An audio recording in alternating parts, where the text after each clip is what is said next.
안녕하세요. 김철회입니다. 이번 시간에는 제 13장, 비용 편익 분석이란 무엇인가에 대해서 강의를 올려드리겠습니다. 비용 편익 분석이란, 아, 비용은 코스트, 편익은 베네핏. 제가 시작부터 늘 이야기한 거 있죠. 세상에 공짜가 없고 모든 편익에는 비용이 따르는데, 이제 우리는 이제 공공경제론에서 공공에 돈이 들어갈 때 그 돈이 제대로 쓰였는가, 과연 여기에 투자하는 것이 옳은 것인가를 따져보는 방법으로서 Cost Benefit Analysis라는 게 있습니다. 그래서 여러 가지 정책 대안 가운데 가장 효과적인 대안을 찾아내는 거죠. A, B, C, D가 있다고 하면 그 중에서 어떤 것이 올바른 선택인가를 따져볼 때 가성비라고 그랬죠. 가성비가 제일 좋은 걸 해야 되는데, 즉 가격 대비 베네핏, 그죠? 코스트 대비 비용 대비 편익이 가장 높은 것이 무엇인가를 따져보는 방법이 비용 편익 분석이 되겠습니다. 그래서 어떤 투자를 하게 되면 베네핏이 매년 첫째 년도부터 5년짜리다. 그러면 베네핏이 이게 20만 불, 25만 불 쭉 발생합니다. 그러면 그에 대한 코스트가 또 들어가죠. 첫 번째 해 7만 5천 불, 그 다음에는 2만 9천 불씩 이렇게 들어갑니다. 초기 비용이 많이 들어가죠. 초기에는 베네핏이 하나도 나오지 않게 되죠. 그래서 이러한 베네핏의 흐름, 편익의 흐름, 그리고 코스트의 흐름을 보고, 이걸 보고 이 투자가 올바른 투자인가 하는 것을 따져보는 거예요. 이 가운데는 이제 디스카운트 레이시 들어가고, 결국 여러분들이 이런 것들을 따질 줄 알아야 전문가적인 아, 능력을 가졌다, 소양을 가졌다, 이렇게 이야기할 수 있겠습니다. 여러분 인생에 대해서도 비용 편익 분석이 가능하다고 그랬죠. 항상 편익이 있는 곳에는 포기를 해야 되는 게 있는데, 그 포기하는 것을 기회비용이라고 불렀죠. 여러분 인생 계획에 대한 비용 편익 분석을 해볼 필요가 있고, 결혼은 어떨까요? 결혼에 들어가는 편익과 비용은 어떨까 따져. 공무원 시험을 준비한다면 공무원 시험 준비가 주는 편익과 비용을 따져보고, 그 시간에 공무원 시험을 준비하는 것이 옳은지, 아니면 공기업을 하는 것이 옳은지, 그냥 일반 기업을 하는 것이 옳은지, 사업을 하는 것이 옳은지, 이런 것들 따져봐야 되는 거죠. 이렇게 구체적으로 따져서 숫자로 나타내 주는 걸 비용 편익 분석이라고 합니다. 이런 거 할 때 비용이나 편익이 여러 해 동안 발생하기 때문에 미래에 발생하는 편익과 비용을 현재로 따져보는 것이죠. 지금 100만 원과 내년에 100만 원은 어떤 게 좋습니까? 올해 100만 원이 훨씬 더 좋은 거예요. 왜냐하면 현재 100만 원을 은행에 넣으면 그만큼 이자가 붙기 때문이죠. 그리고 미래에 100만 원은 있을지 없을지 불확실해요. 그래서 현재 가치로 따지면 내년에 100만 원은 현재 가치로 따지면 90만 원 정도밖에 안 됩니다. 그래서 미래에 발생할 수 있는 비용과 편익을 현재로 가져와서 계산하는 방법을 아, 현재 가치, present value라는 표현을 씁니다. 그래서 현가라고도 하는데 미래에 발생하는 것들을 현재로 끌어와서 표시해주는 방식이죠. 그래서 present value라고 하고, 영어는 뭐 보시면 됩니다. 그래서 여기 맨 밑에 빨간 줄 보면은 discounted net cash flow라고 합니다. 그래서 미래에 발생할 수 있는 요 17만 불이 현재로 따지면 15만 불밖에 안 된다는 거예요. 22만 불이 17만 불. 여기는 5년 뒤에 발생할 46만 불은 현재로 따지면 20만 불밖에, 반토막밖에 안 된다고 하는 것이죠. 그래서 이 미래에 발생하는 것을 현재의 관점에서 따져보는 것, 이것을 현재 가치법이라고 한다 하는 것이죠.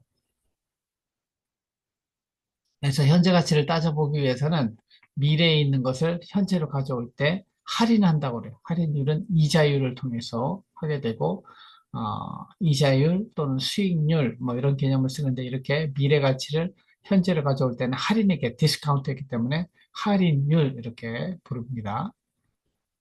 예를 들면 연간 이자율이 10%라고 하면 현재 100만 원은 내년에 110만 원이 됩니다. 반대로 미래의 100만 원은 현재 가치로 따지면 90만 원밖에 안 되는 것이죠. 그래서 올해의 91만 원이 내년에 100만 원이고 내년에 100만 원은 현재로 따지면 91만 원이다. 이렇게 어, 현재의 것을 미래로 보내면 미래 가치. 우리가 따지는 건 이제 현재 가치죠. 미래의 가치를 현재로 가져오면 현재 가치. 이렇게 표현을 합니다. 그래서 항상 여러분들은 할인해 준다고 그러잖아요. 시간의 할인율. 이것이 사실상 이자율이다. 이렇게 생각하시면 돼요. 그래서 할인율은 디스카운트 레이트라고 하는데 미래에 발생하는 것을 현재로 가져오면 그보다 깎아진 금액 을 가지고 오게 되는데 그 깎는 비율을 할인율 이렇게 부릅니다. 이자율이라고 하는 것은 미래로 보낼 때 현재의 돈이 미래에 얼마가 될까 따질 때 필요한 것이 이자율, rate of interest라고 이야기합니다. 수익률이라고 하는 것은 투자에서만 쓰는 거예요. 투자를 했을 때 얼마의 이익이 나는가. 그래서 전체 원금분의 이익의 비율을 수익률 이렇게 따집니다. 그래서 공공투자 부분에서는 돈을 쓰게 되는데 이 돈이 얼마나 타당하냐를 따져보기 위해서 비용 편입 분석을 하는 것이죠. 네 개의 사업이 있습니다. A, B, C, D 사업이 있는데 100만 원을 투자해서 70만 원, 50만 원. 여기 200만 원을 투자해서 250만 원. 여기 300만 원을 투자해서 320만 원. 여기 100만 원을 투자해서 150만 원. 이렇게 다양한 네 개의 사업 중에 어떤 것을 먼저 해야 될까? 그냥 주먹국으로 찍을 수 없는 것이죠. 그래서 우리 논리적으로 계산하는 방식을 따져야 되는 거예요. 이자율을 10%라고 하고 각 사업에 들어가는 비용은 뭐 이렇게 돼 있으니까 투자하는 비용이고 편익이 이렇게 발생한다는 것이죠. 이것을 다 현재 가치로 따져보는 방법이 되겠습니다. 그래서 순현재 가치법이라고 하는 것은 전체 투자의 수익의 현대가치 그리고 비용의 현대가치를 빼보는 거예요. NPV라 Net Present Value라고 합니다. 그래서 어, 수익의 가치를 다 해보고 할인해보고 비용의 가치 할인해봐서 그걸 빼면 이게 0보다 커야 손해가 안 나는 거죠. 결국은 0보다 크면 손해는 보지 않는 것이고 NPV가 더 큰 것을 하는 것이 좋은 대안이 됩니다. 그 다음에 BC 레이쇼 Benefit Cost Ratio라는 개념이 있는데 이건 가장 널리 사용되고 있는 BC 비율이라고 그래요. 이건 뭐냐면 아까는 빼기로 했잖아. 빼기로 한 게 아니고 나누기로 하는 거예요. 아, 분자의 benefit의 현재 가치, 분모의 비용의 현재 가치를 따져서 이것이 1보다 크면 편익이 비용보다 큰 거니까 이거는 일단 투자의 정상성이 확보됩니다. 이 BCR이 더 큰 것이 더 좋은 선택이기 때문에 BCR이 큰 대안이 좋은 대안이 되게 돼 있죠. 그 다음에 내부 수익률법이라고 하는 건 다소 어려운 개념인데 Internal Rate of Return 이렇게 이야기합니다. 그래서 이거는 뭐냐면 지금 이자율을 몰라요. 이자율을 모르고 있을 때 현금 흐름만 알고 있어요. 수익의 흐름, 비용의 흐름 이것을 봤을 때 이걸 따졌을 때 이 두 부분이 똔똔 제로가 되는 NPV가 제로가 되게 하는 그런 할인율을 방정식을 통해서 도출을 해낼 수 있습니다. 엑셀에서 여러분들이 엑셀에서도 얼마든지 계산해 낼 수 있어요.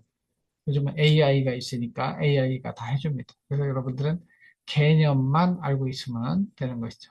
그래서 NPV를 다 따져봐가지고 IRR이 이렇게 도출되는 Internal Rate of Return이 시장 이자율보다 크면 시장의 이자율, 은행에 예금하는 것보다 지금 투자가 정당하다는 얘기죠.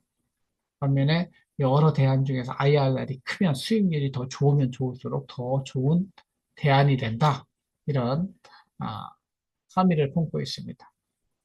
그래서 아까 A 사업을 따지면 순현재 가치 5가 나오고 비용 편익률이 1.05가 나오고 내부 수익률 8%라는 계산이 나옵니다. 이거 엑셀에 넣고 해도 되고 AI에 넣어줘도 이 계산되어 나옵니다.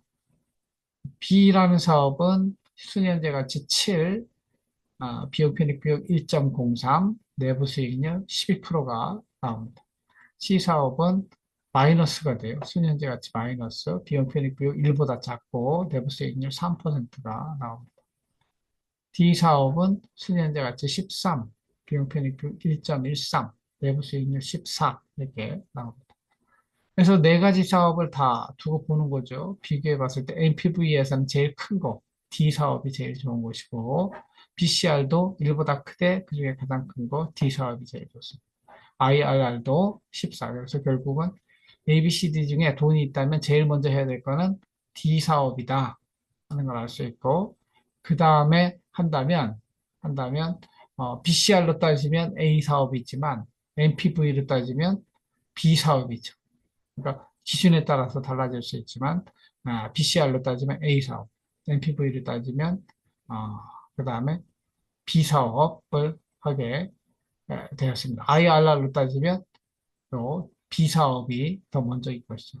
어떤 걸 따져도 네 개 사업 중에 제일 좋은 거는 D 사업이다. 이렇게 판별할 수 있는 것입니다. 그래서 비용 편익 분석은 2차 방정식에 중근이냐, 허근이냐, 실근이냐를 따질 때 판별식을 활용하는 것처럼 BC 레이쇼가 일종의 투자 타당성의 판별식에 해당이 된다. 그래서 NPV냐, IRR이냐, BCR이냐에 따라서 여러분들이 나중에 이제 고학년이 되면 공공재정 분석이라고 하는 것을 따로 한 과목 하게 되는데 그때 주로 하게 되는 것이 이 BC 분석이 되겠습니다. 이러한 BC 분석은 민간에서도 하고 공공 부문에서도 하는데, 아, 이 공공 부문이 가지고 있는 BC의 특징이 뭐냐? 그러니까는 이 편익을 계산하는데 private interest가 아니라 public interest라는 측면에서 좀 더 많은 부분, 더 큰 이익을 포함한다. 그리고 비용에 있어서도 공적 비용이기 때문에 개인이 부담하는 비용뿐만 아니라 환경 오염 등 사회적 부담까지 포함한다. 그래서 공적 투자의 경우에는 그냥 시장 이자율을 적용하기보다는 사회적 할인율이라는 걸 적용하게 된다. 이 정도 개념만 알고 계시면 되겠습니다. 그래서 사회적 할인율이 뭐냐? 그러니까 민간 부분에 적용하는 이자율이 아니고 공공 부분 투자에 적용하는 할인율을 Social Rate of Discount라고 부른다. 아, 자세히 알 필요는 없습니다. 그 다음에 시장에서 거래되지 않는 것들이 따져봐야 돼요. 왜냐하면 모든 편익과 비용을 숫자로, 돈으로 나타내야 되기 때문에 그런 방법들이 개발되어 있습니다. 그래서 시장에서 거래되는 거는 가격표가 다 매겨지는데 시장에서 거래되지 않는 것들, 그런 것들, 생명의 가치, 환경의 가치, 이런 것들은 아, 우리가 전제 조건을 달고 그 전제 조건 하에서, 가정 하에서 가치를 평가하게 됩니다. 그래서 다양한 방법이 있는데 시장에서 거래되면 시장 가격을 가지고 하면 돼요. 근데 우리가 따지는 건 non-market, 시장에서 거래되지 않는 것, 다양한 방법들이 있고 이 부분은 여러분들이 뭐 추가적으로 공부하고 싶으면 하시고 대략적으로 이런 방법이 있다 정도만 이해하시면 될 것 같습니다. 현시선언이라는 것이 있는데 이거는 즉 결국 그 리빌드 프레퍼런스, 지금 시장 가격은 없지만 사람들이 나타내고 있는 아파트 가격이 10층은 10억인데 7층은 10억이 아니라 7층은 똑같은 재료가 들어갔는데도 7층은 7억밖에 안 해요. 그럼 다른 게 뭐예요? 10층에 가면 뷰가 더 좋은 거죠. 바깥에. 그러면 바깥에 뷰가 보이는 환경, 풍경이 보이는 가치가 3억이다. 이렇게 실제 드러나고 있는 revealed preference를 통해서 그 가격을 알 수 있다는 것이 현시 선호 이론이라고 하는 것이고 헤도닉 프라이스도 비슷한 접근법이 되겠습니다.